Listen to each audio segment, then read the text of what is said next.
స్వామి ఆధ్యాత్మికతలో తుర్యావస్థ అంటుంటారు కదా, అది ఏంటి అసలు? అది దానికి అర్థం పచ్చళ్ళలో అయితే ఇది అయితే ఎట్లుంటుంది, ఇది వేస్తే ఎట్లుంటుంది జీవితాన్ని అంటున్నారు. ఈ అసలు జీవితానుభవాలు ఇచ్చే మూడు మాత్రం వాటిని చూస్తే దాంట్లో ఆ మధ్యలో విరామంలో ఉన్న భేదాన్ని గమనించచ్చు. అదేంటి అది కష్టాన్ని. దాని అనుభవం ఎలా ఉంటుంది అసలు? దాని అనుభవం ఎలా ఉంటుంది అంటే నిద్రలో మెలుపుగాలి. నిద్రలో ఒకవేళ మెలుపు వస్తే కలిగితే ఆ అనుభవం ఎలా ఉంటుందో పోనీ ఇంకా తేలిగ్గా మరి నిద్ర అనుభవం తెలియదు కదా ఇక్కడ ఎట్లా ఉంటుంది అని అంటే మూడు అవస్థల్లో ఉన్నది. క్షణం ఒక క్షణం కోరిక స్పృశించకుండా మనసు ఉన్నప్పుడు ఉండే ఒక రకమైన సహజ స్థితి కంటిన్యూస్. అది మనకి ఏమవుతుందంటే విరామం లేని కోరిక స్పర్శ ఉంటుంది. అప్పుడు కోరిక స్పర్శ లేనప్పుడు ఉండే విరామం యొక్క అనుభూతి అనుభవంలోకి వచ్చాక అది నిరంతరం ఉంది అని పేరుతుంది.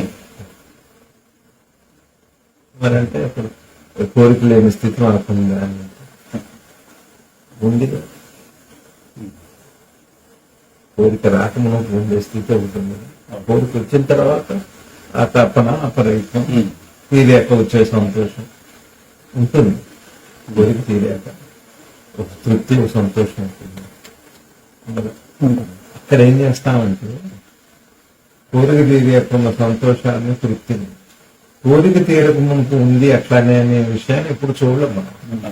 అది చూసినా ఈ తెలివినావస్థల్లో హృదయ స్థితిలో ఉన్నది అది ఒకటైనా అక్కడైనా మనం చూడండి.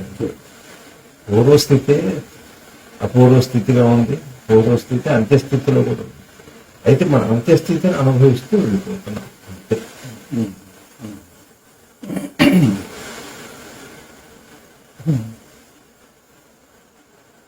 కోరిక రాగమును ఎలా ఉంది అంటే కోరిక తీరాక ఉన్నప్పుడు ఉన్నట్టే ఉంటుంది.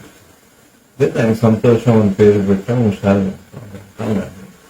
ఒకసారి చూస్తే పెద్ద తేడా ఉంది. ఆరంభ స్థితి అంతఃస్థితిలో కనపడుతుంది. ఆ ఆరంభ స్థితిని చూడగలిగితే చూడగలగటం ఏం కష్టం కాదు. గమనించగలిగితే అదే ఎప్పుడు ఉంది అదే ఉంది అని అదే తుర్యాతీత స్థితి అంటే కోరిక ఆరంభానికి ముందు ఉండే స్థితి తుర్యాతీత స్థితి. కొత్తది కాదు, అది కొత్తది కాదు. అది వేదాంత పరిభాషలకి ఏదో కొద్ది మంది మాత్రం పరిమితమైన స్థితి కాదు. అందరిది ఆల్రెడీ ఆ స్థితిని అనుభవిస్తూనే ఉన్నాడు. మరి అందుకే కాదు నువ్వే అనేది వేదాంతులు జ్ఞానులు నువ్వు అదే ఉన్నావు అని అంటున్నారు. దాని అర్థం వేదాంత మనం గమనించక నమ్ము. ఇప్పుడు మీరు చూడండి, మీ పిల్లవాళ్ళతో మీరు సుమారు ఇప్పుడు పిల్లవాళ్ళు పెద్దవాళ్ళు అయ్యారు. పిల్లలుగా ఉన్నప్పుడు వాళ్ళు ఏదో ఆడుకుంటున్నప్పుడు ఏది లేకున్నప్పుడు బాగున్నారు. ఏదో ఐస్ క్రీమో ఏదో లడ్డూనో తినాలి, చాక్లెట్ తినాలి అనిపించినప్పుడు నుంచి వాళ్ళు మనస్తత్వంలో రజస్సు తమస్సు ఉంటుంది. అప్పటిదాకా సత్వం, శుద్ధ సత్వము ఉంటే అదే తుర్యాతీతం. రజస్సు తమస్సు ప్రకోపించినప్పుడు ఈ స్థితి అంటున్నాం. అంటే కొత్తదే ఎవరికి కొత్తది కాదు. జ్ఞాని ఇక్కడే ప్రత్యేకమా అంటే అందరూ జ్ఞానులే. చూస్తే జ్ఞానం అన్నారు, చూడకపోతే అజ్ఞానం అందరూ. కానీ జ్ఞానానికి అర్హుడి అని అంటారు. జ్ఞానానికి అర్హుడి అంటారు కానీ అజ్ఞానానికి గురువు గారు ఎన్నిసార్లు అక్కడ లవలేశం కూడా తేడా. చూడండి, దానికి మార్గాలు ఉన్నాయి. నామం ఉంది, జపం ఉంది, విగ్రహారాధన ఉంది, క్షేత్ర దర్శనం ఉంది, గుడిసి ఎన్నో ఎవరు ఏదైతే అర్థమైంది. మొన్న మా చిన్నవాడు హాస్టల్కి వెళ్తూ ఓషోది కృష్ణ అని బుక్ ఒకటి ఉంటే అది పట్టుకెళ్ళాడు. ఖాళీ ఉన్నప్పుడు చదివినట్టున్నాడు. రాత్రి ప్రశ్న అడిగాడు, ఎంటీనెస్ గురించి చెప్పాడు రోష్. అదే చెప్పాడు, నాకు సరిగా అర్థంగా రాత్రి 10:30కి ఎప్పుడు ఫోన్ చేశాడు. What is emptiness? అది అన్నిటికంటే గొప్పది. వాట్ ఈజ్ ఎంప్టీనెస్ అంటే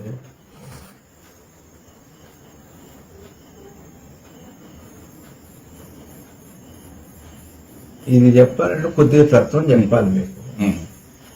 ఇప్పుడు మనందరం కూడా ఆకాశాత్ పల్పితం తోజం లేదా గచ్చిత సాగరం అని, సరే మనం ఎక్కడి నుంచి వచ్చామో అక్కడికి వెళ్తాం. స్వతహాగా మనందరం కూడా పూర్ణ అంశైన పరమాత్మ స్వరూపులం మనం. ఇది బేస్, ఇది ఇటు పెట్టుకుంది. ఇప్పుడు మన ప్రశ్న ఏమిటి? సైన్స్ ఉంది, అట్లానే విజ్ఞాన శాస్త్రం ఉంది, జ్ఞాన శాస్త్రం ఆధ్యాత్మికంగా. దేనికైనా కూడా పూర్వమే ఆ వస్తువు సంబంధించిన సమాధానం ఉండే ఉంటుంది కదా స్వరూపంలో. అయినప్పుడు దానికి సంబంధించి మర్చిపోయి ఉండొచ్చు. ఇప్పుడు మనకి దాన్ని ఏమంటారు తెలుగులో, సంస్కృతంలో కూడా స్మృతి లేకపోవడం, విస్మృతి అనేది ఉంది. మీరేం చేస్తారంటే, ఆయన న్యూటన్ ఏం చేశాడంటే అలా కూర్చున్నాడు చెట్టు కింద. అసలు ఎందుకు ఈ భూమి ఎందుకు తిరుగుతుంది, ఇవన్నీ ఎందుకు సంభవిస్తున్నాయని ఆయన ప్రశ్న. ఈ సమాధానం ఉంది మన లోపల సమాధానం ఉంది, కానీ సమాధానం తీసుకునే విధానం మనకు తెలియదు, ఋషికి తెలుస్తుంది. అందుకనే ప్రకృతి ఏం చేస్తుంది అంటే ఒక బయట నుంచి ఒక సమాధానాన్ని, ఒక సంకేతాన్ని అందిస్తుంది. సృష్టిలో రహస్యం ఇప్పటిదాకా ఇన్వెన్షన్స్ అన్ని అక్కడనే జరిగింది. అప్పుడు పైనుంచి ఒక కొండ పట్టం, ఆ తర్వాత అక్కడి నుంచి భూమి ఆకర్షణ శక్తి ఉంది అని ఇట్లా న్యూటన్ సిద్ధాంతం. మీకు అర్థమైంది అంటే సృష్టిలో ఉంది, వీడి దగ్గర కూడా ఉంది. సమాధానానికి ఏర్పరచుకోవడానికి ఒక ప్రక్రియ ఇదంతా భౌతికం కనెక్ట్ అయింది. అట్లానే నేనెవరు అనే ప్రశ్న వేస్తాం. నేనెవరు అట్లాగే ఇప్పుడు మీ ముత్తాత గారి పేరు మీరు 100 సార్లు వినుంటారు మీ ఇంట్లో. మీ నాన్నగారు చెప్పిందో తాతగారు చెప్పిందో, కానీ ఇప్పుడు మీరు స్మృతిలో లేదు. అడిగే మీ ముత్తాత గారి పేరు ఆలోచిస్తా వస్తున్నట్టుగా ఉంది, నేను 100 దాకా వస్తుందని అనుకుంటాం. రాదు కదా విస్మృతి. అయితే మీరేం చేస్తారంటే బాత్రూమ్ లో స్నానం చేస్తుంటారు, లేదా పుస్తకం చదువుకుంటారు, లేదా పడుకుంటారు. లేస్తుందని ఆ సమాధానంతో లేస్తారు. ఆ స్మృతితో లోపల ఉంది, ప్రశ్న వేశారు, అది తీసుకుని బయట. ఎంప్టీనెస్ అంటే అర్థం ఏమిటి అంటే ప్రయత్నం ఉండాలి, ప్రయత్నపరుడు అదృశ్యం అవ్వాలి. ప్రయత్నం ఉండి ప్రయత్నపరుడు అదృశ్యమైనప్పుడు వచ్చే సమాధానానికి ఎంప్టీనెస్ అని పేరు. ఇంకొంచెం వివరంగా, ఇప్పుడు మీరు ఎంత ప్రయత్నం చేసాం రాలేదు మీ తాతగారి పేరు. సడన్ గా ఇక అది మర్చిపోతారు, ఏదో మాట్లాడుకుంటారు, సడన్ గా స్ట్రైక్ అవుతుంది ఆ పేరు. ఏం ప్రయత్నం చేశారు అప్పుడు అంటే ఏం చెబుతారు? ఎంప్టీనెస్ నుంచి వచ్చిందా, మీ థాట్ ప్రాసెస్ నుంచి వచ్చిందా? ఎంప్టీనెస్ నుంచి వచ్చింది. చెప్పండి. అంటే ఆలోచించి వదిలేశాను. అది కర్తున్నాడు, క్రియ లేదు, ఇప్పుడు ఆ ప్రయత్నమే లేదు, కానీ లోపల ఉందిగా. కానీ మీరు పరమాత్మే, కానీ మీకు స్మృతి మర్చిపోయారు. కానీ ఒక ప్రయత్నం చేసి అట్లా ఊరుకోండి, నేనే ఉన్న ప్రశ్నేసి ఊరుకోండి. సైన్స్ గురించి అయినా సరే, ఏదైనా సరే ఈ సృష్టిలో అట్లా మీరు కర్త లేని స్థితికి ఎంప్టీనెస్ అని పేరు. ఇక్కడ కర్త ఉంటాడు, ఎంత ప్రయత్నం చేస్తున్నాడు ఆయనే కర్త అంటారు. జస్ట్ అట్లా ఊరుకోండి, అది ఎంప్టీనెస్. కర్త లేని స్థితి. ఇది ఒక వ్యవహారిక సత్యంగా చెప్తాను. అసలు ఎంప్టీనెస్ అంటే అర్థం ఏమిటి అంటే మీకు బాగా అర్థం అవటానికి, నేను నిద్రపోతున్నాను, రాత్రి నిద్రపోయాను, ఎట్లుంది రాత్రి నిద్ర? బాగుందా? మీరున్నారు, మీకు తెలుసా? తెలియదు. మరి ఎట్లా చెప్తున్నారు? లేచిన తర్వాత హాయిగా అనిపిస్తుంది. ఎట్లా మీరు తెలియదు, మీరు చెబుతారు, అనుభవించకుండా చెప్పలేరు కదా ఏదైనా.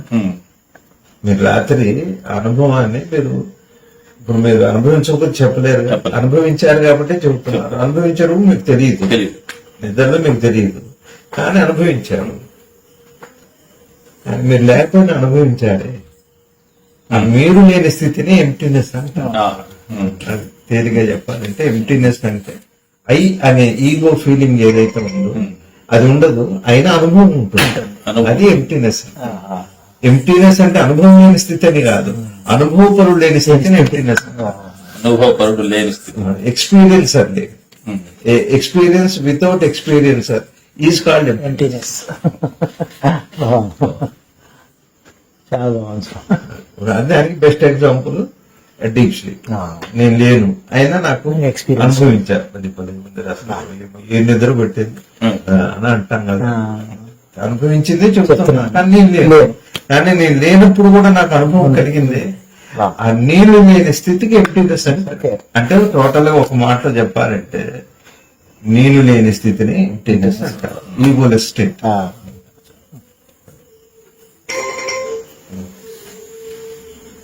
అర్థమైందా?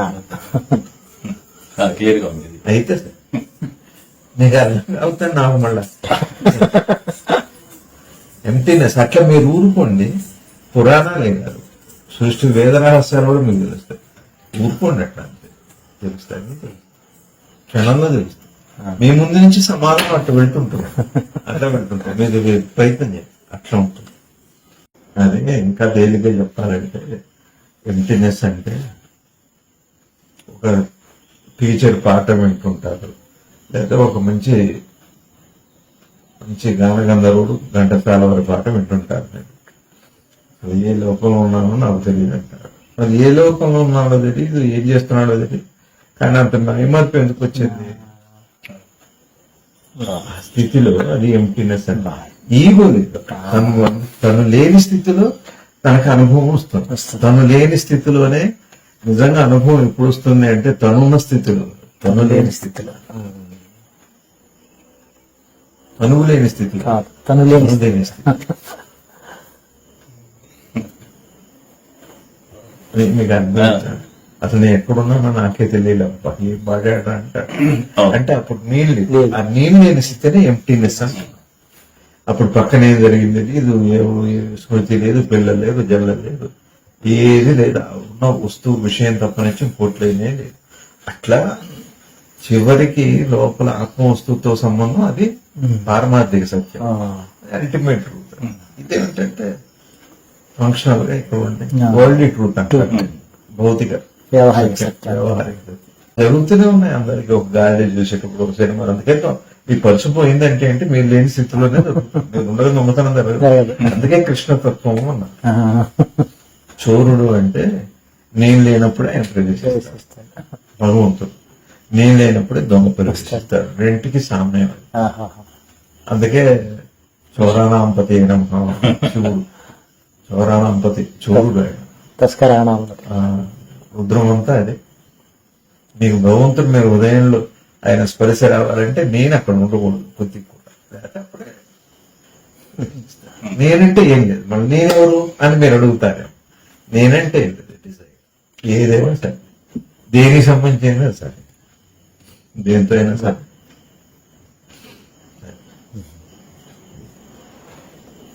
ఏమంటే అట్లయితే పెళ్ళం పిల్లలు ఇవన్నీ ఉందండి అని ఇందులో ఏం జరుగుతుందో చూడని పెట్టడానికి పెట్టాడు.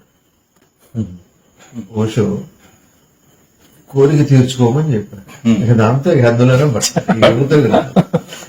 కోరిక తీర్చున్నప్పుడు ఏం జరుగుతుందో చూడటానికి కోరిక తీర్చుకోవాలి.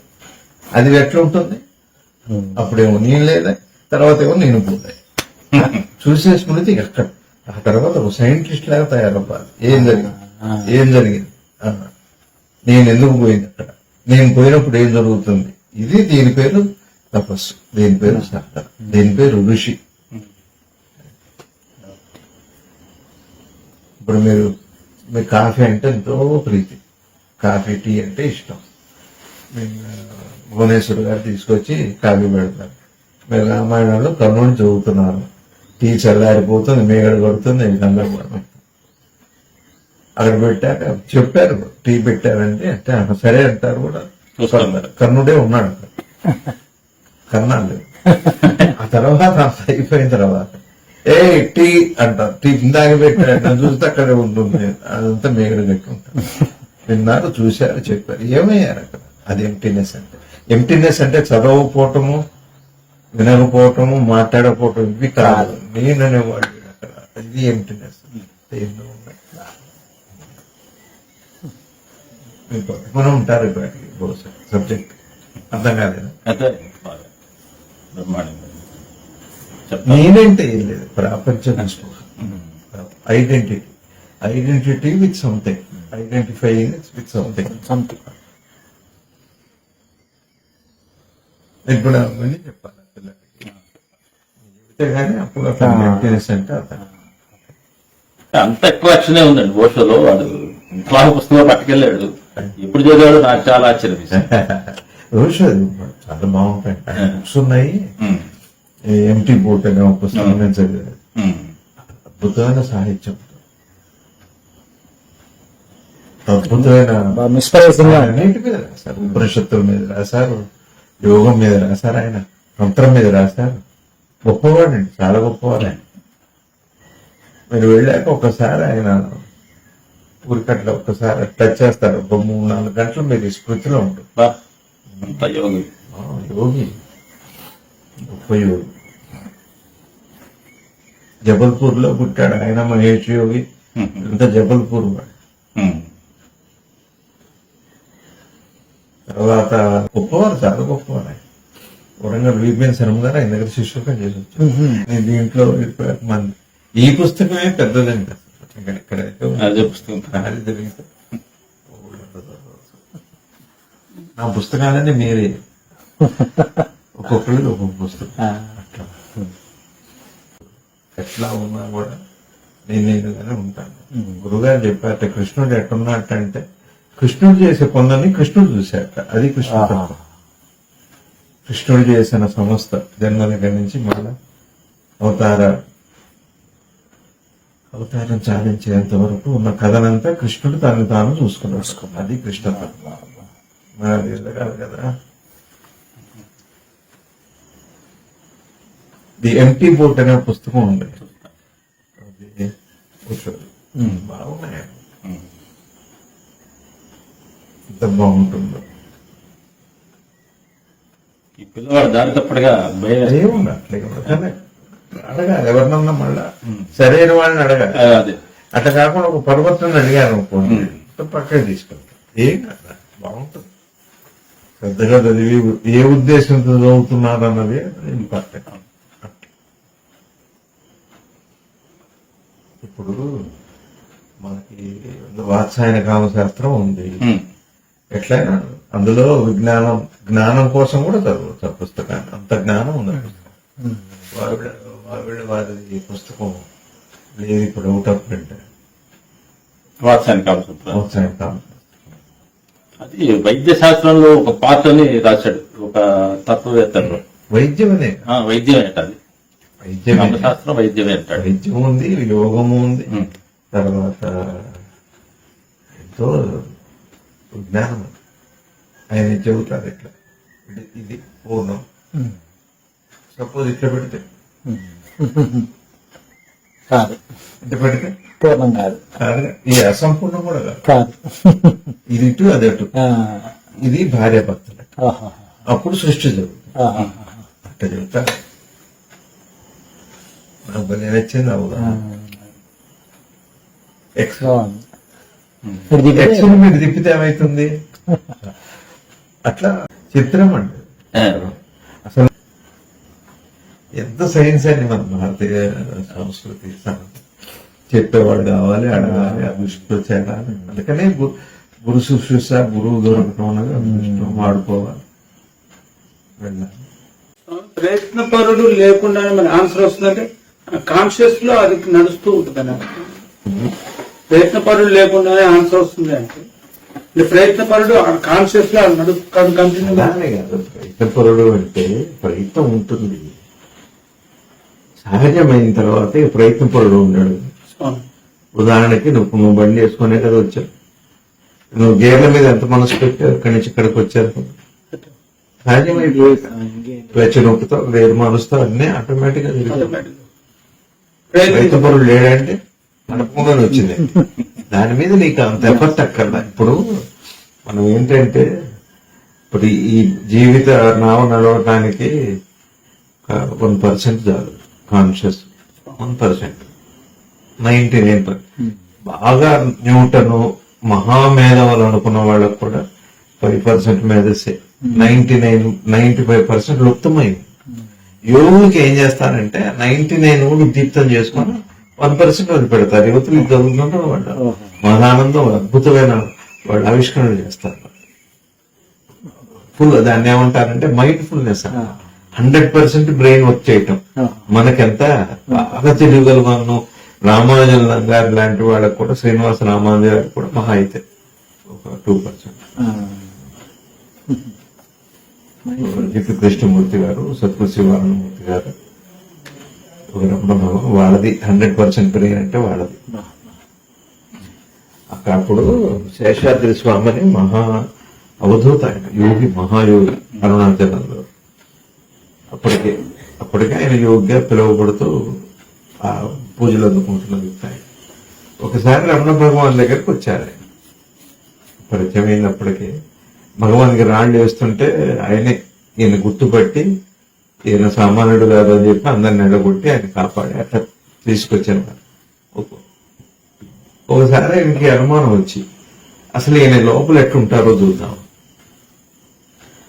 భగవాన్ లోపలికి చూద్దామని ధ్యానంలోకి వెళ్ళి చూశాడు. లోపల ఏమీ కనపడ, అగాధం లాగా ఉంది, శూన్యం లాగా ఉంది. మళ్ళీ మాట్లాడుతున్నారు, భగవాన్ నవ్వుతున్నారు, నిర్ణయం చేస్తున్నారు. ఏమీ లేదు. సాక్షాత్తు సుబ్రహ్మణ్యుడు గారికి. అట్లా గురువు గారు 84లో జిడ్డు కృష్ణమూర్తి గారి చివరి స్పీచ్ అడయార్లో వెళ్ళారు, మద్రాసులో. వెళ్ళి గురువు గారు అందరూ ఆడితో పాటు కూర్చున్నారు. ఆయన స్పీచ్ ఇస్తున్నారు. కృష్ణమూర్తి గారు చూసి అట్లా ఎట్లా ఉన్నారు. యువతల నుంచి అవతలకి కనపడింది, ట్రాన్స్పరెంట్ గా ఏమీ లేదు. యోగి జిడ్డు కృష్ణమూర్తి. ఆయన ఫిలాసఫీ అర్థం కావాలి అంటే ఎట్లా ఉండాలో ఆలోచించండి. ఒక పదం చాలండి ఆయన బయటపడ్డా.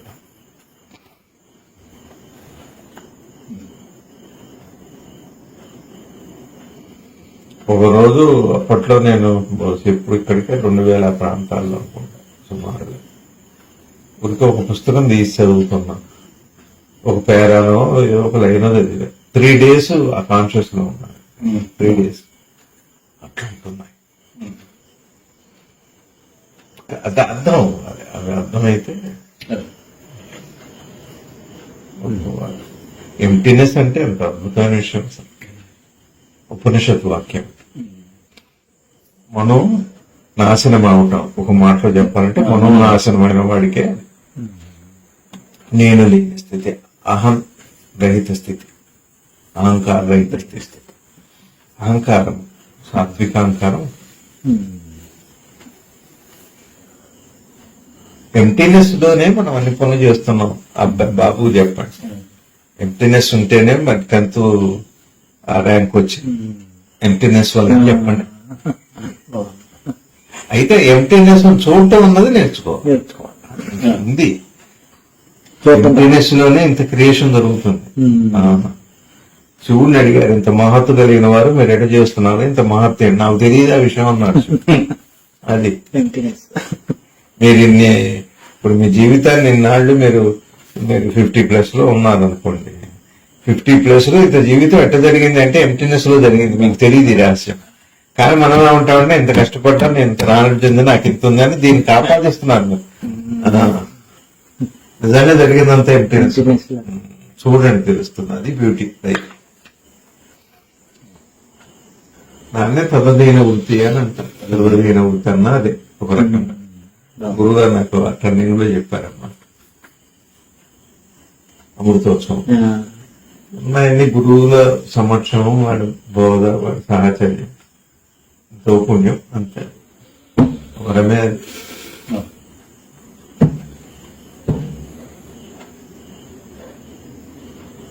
ఎంప్టీనెస్ అంటే పద్ధతిగా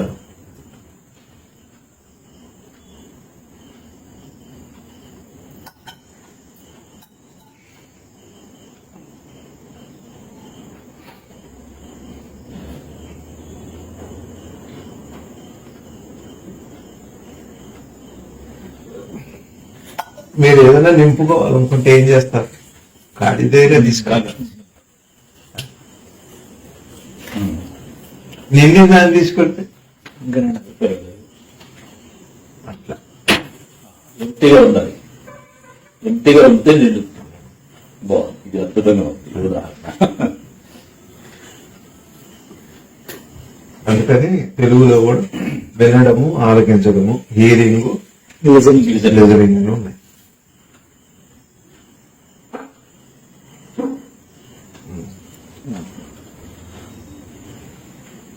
చూడాలండి, ప్రతి క్షణం జీవితాన్ని ఎదుగుతూ చూడాలి. సరే, మన భార్య, పిల్లలు, సంతానం. ఇప్పుడు నాకు ఇవాళ పొద్దున అదే అనిపించింది, ఫ్లైట్ లో వస్తాం. ఇప్పుడు కూర ఉంది, కూర చేస్తున్నారు. కూర చేస్తున్నప్పుడు కూర ఇప్పుడు ఉడికింది, ఇప్పుడు మగ్గింది, ఇదైంది, ఇప్పుడు తిరగమూత వేసిన, ఇవన్నీ తెలియటం వల్ల కూర రుచి తింటాం కానీ తినకుండా ఉంటాం కానీ అభ్యంతరం ఏం కాదు. ఏం జరుగుతుందో తెలుసుకోవడానికి తెలిస్తే జ్ఞానం అవుతాడు, తింటే మనిషి అవుతాడు. దానికంటే ఏం తప్పే. ఇది తగిలిచ్చు ఇంకా టేస్ట్ అదిరిపోతుంది, తగిలిచ్చు ఇంకా బాగుంటుంది. అది గమనింపులో ఏం చూస్తుంది. ఒట్టిగా ఏమో పెడితే తింటానికి శుభ్రంగా ఇంకో ముద్ద లగాయించి తినచ్చు, అది కాదు. అన్నీ చూడాలండి. గురువు గారు చెప్పేట్టే అవుతారంటే బ్రహ్మజ్ఞానం ఉండాలి, సృష్టి జ్ఞానం ఉండాలి, కానీ ప్రపంచం అట్లా ఉన్న జ్యోతిష్యమైనా బాగుంటుంది, వైద్యమైనా బాగుంటుంది, సలహా అయినా బాగుంటుంది. అట్లా వర్తమాన క్షణానికి సంబంధించిన సలహా బాగుంటుంది. అట్లా కాకుండా సలహా ఇప్పుడు గతంలో నుంచి అట్లా చెప్పారు, అవ్వు నాకు ఉపయోగం అట్లా.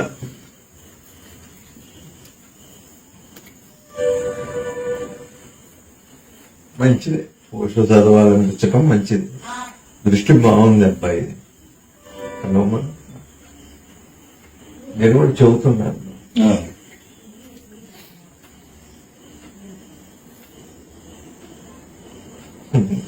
ఎన్నో అద్భుతాలు ఉన్నాయి అసలు. నేను భారతం చదివాను.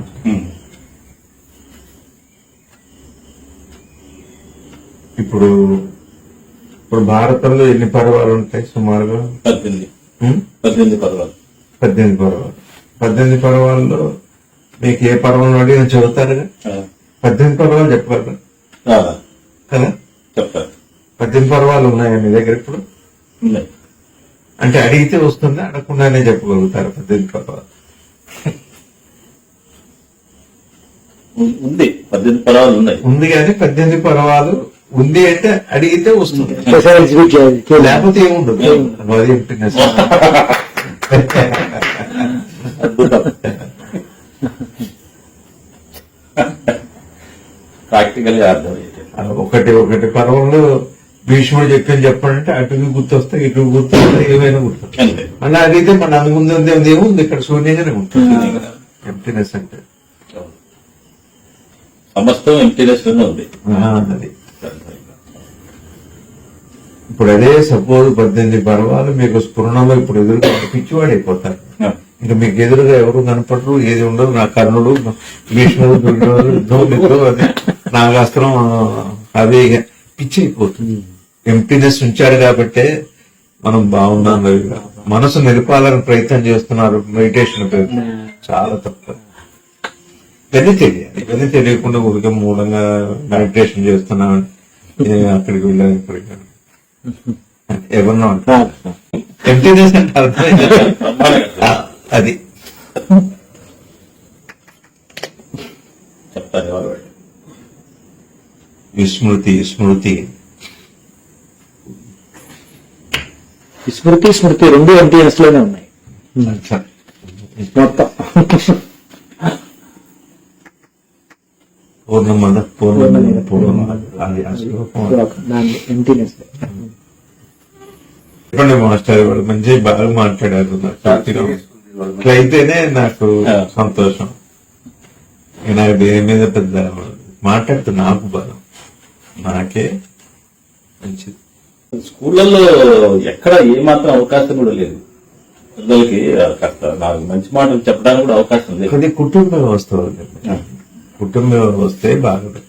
అదే చెప్పారుగా ఆయన RSS వాళ్ళు చెప్పింది మొన్న ఈ మధ్య చెప్పారు. ఒడి బడి గుడి ఈ 3 బాగుంటేనే సమాజం. ఒడి అంటే తల్లి ఒడి, బడి బడి విద్యాలయం గుడి. ఊళ్ళో కూడా ఊరికే ఈ హోమం చేస్తే నీకు అది అవుతుంది, అది చేస్తే ఇది అవుతుంది, నీ జాతకం ఇదే సరిపోయి ఎందుకంటే ఎవరికంటే ఈక్వాలిటీ అంటే అర్థం ఏంటంటే అన్ఈక్వాలిటీ వైవిధ్యంలోనే ఉంది ఏకత్వం. ఏకత్వంలో ఉండదు. ఏకత్వం ఉన్నది సృష్టిలోనే లేదు. సృష్టిలోనే లేదు అసలు. వైవిధ్యం అనేది ఉంది. అంటే ఈయన అన్ఈక్వాలిటీ అది అంతే. ఈ కథ నడవాలంటే అది అట్లా అంతే. సమానత్వం తీసుకురావటం ప్రతి సృష్టి ఎవరన్నా మరి ఎవరన్నా విశ్వామిత్రులు లాంటి వాళ్ళు ఎవరన్నా వస్తుంది. ఓషో కూడా అదే అదే ఆ కాన్సెప్ట్ చెప్పాడు. ఎవరైనా- ఈక్వాలిటీ ఈక్వాలిటీ అంటూ మనిషి చైన్స్ లో ఇరుక్కుపోతున్నాడు తప్ప అసలు ఈక్వాలిటీ ఎక్కడ ఉన్నది? చేయమండి మనిషిని ఇదే బోన్ వేళ కూడా పెట్టమని చూద్దాం. ఈక్వల్ బోన్స్ పెట్టమని, దంతాలు కూడా అన్ని ఈక్వల్ గా పెట్టమని. లేదు అట్లా సాధ్యం కాదు. ముందు అడుగు వెనక అడుగు. నాకు నిన్న అదే అనిపించింది. ఇప్పుడు రన్నింగ్ పోటీలు పెట్టారు. గబగబా ఉరుగుతున్నాం అందరం కలిసి టికెట్ ఎవరో ఫస్ట్ సెకండ్ వస్తారు. అది ఏదైనా కానివ్వండి, మీరు ఏ కాలుతోనో ఒక కాలుతో ఆ లైన్ అందుకుంటారు. ఇప్పుడు ఏ కాలు వచ్చింది కాబట్టి ఫస్ట్ వచ్చారు మీరు. మొత్తం కలిపి నేను గెలిచాను కానీ ఆ కాలు గెలవడం వెనకాల వచ్చిందో ముందు కాలు కుడి కాలు ఎడం కాలు అనే ఉండదు కదా. లేదు కదా. కుడికాలు ముందు పెట్టమన్నారని లేట్ చేసే ఛాన్సులు ఓడిపోతాడు. అట్లా టోటల్ గా కలిపి నేనుంది కదా. సరే ఒక కాలుతో ఉరకలేడు కదా. లేదు. ఈక్వాలిటీ ఏంటి? ఆ, ఏ కాలు ఎటు పడుతుందో ఎప్పుడు గేజ్ చేరుతుందో. ఇప్పుడు ఈ కాలుతో రన్నింగ్ మొదలు పెట్టారు, ఈ కాలుతోనే గెలిచాలని ఉందా? ఈక్వాలిటీ అంటే మీకు ఎక్కడొచ్చిందంటే ధనం దగ్గర. అట్లా రష్యా ఫెయిల్ అయిపోయింది. ఆ, చాలా ఈ కంట్రీస్ అన్ని కూడా ఈక్వాలిటీ పేరుతో ఫెయిల్ అయిపోయినాయి కదా. ఈక్వాలిటీ లేదండి. లేదు. ఇప్పుడు అదే ప్రయత్నంలో మాస్టర్లో జరుగుతుందో అటు జరగనివ్వటమే అది కరెక్ట్. ఈక్వాలిటీ ఎట్లా సాధ్యమండి? ఇప్పుడు మీరు ఆఫీస్ నడుపుతున్నారు మాస్టర్, ఆఫీసులో ప్యూన్ ఉంటాడు. ప్యూన్ పని ప్యూన్ చేయాలి, ఎండి పని ఎండి చేయాలి. ఈక్వాలిటీ అంటే ఎండి ఇప్పుడు ఆఫీసులో కూర్చొని ఉంటాడు, బయట చదువుతా. ఈక్వాలిటీ అన్నాను కొన్ని ఎట్లా అప్పుడు కుదరదు. సాధ్యం కాదు. కర్మలో అసలు సాధ్యం కాదు. అసలు ఈక్వాలిటీ క్షణంలోనే లేదు. లేదు. ఈక్వాలిటీ ఉండదండి. అది కదా బా. అంటే మూమెంట్లో ఈక్వాలిటీ క్వాలిటీ ఉంది.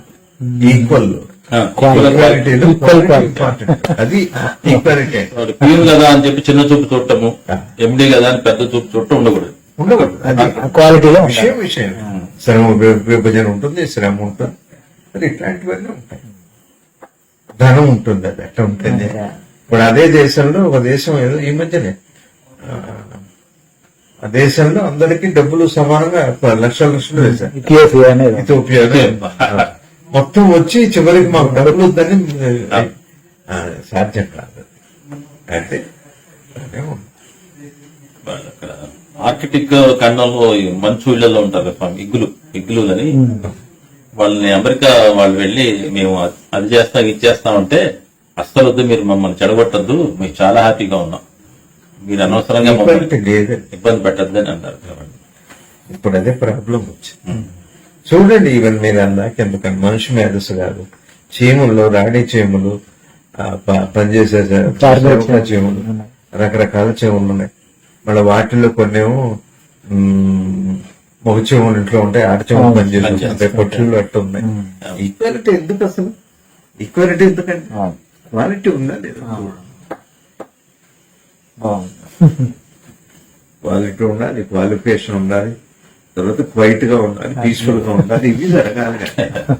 ఈక్వాలిటీ అంటే ఈక్వాలిటీ. ఇప్పుడు ఎద్దే, గుర్రమే. ఎద్దుని గుర్రాన్ని నడిపించే ప్రయత్నం చేయకూడదు, ఎద్దును ఉరికించే ప్రయత్నం చేయకూడదు. ఈక్వాలిటీ ఏమిటి? నిర్మాణం అది కదా. నిర్మాణం, సృష్టి నిర్మాణమే అలా ఉంది. ఈక్వాలిటీ ఎట్లా? దేని తీసుకొస్తావు? సృష్టికి వ్యతిరేకంగా వెళ్ళాలి. సృష్టి ఏంటి, దానికి నేచర్ ఇంటెలిజెన్స్ అంటారు. ప్రకృతికి ఒక మేధస్సు ఉంది, దానికంటే ఎవరు గొప్పవాళ్ళు. అది అక్కడే వచ్చింది సార్. చేద్దాం.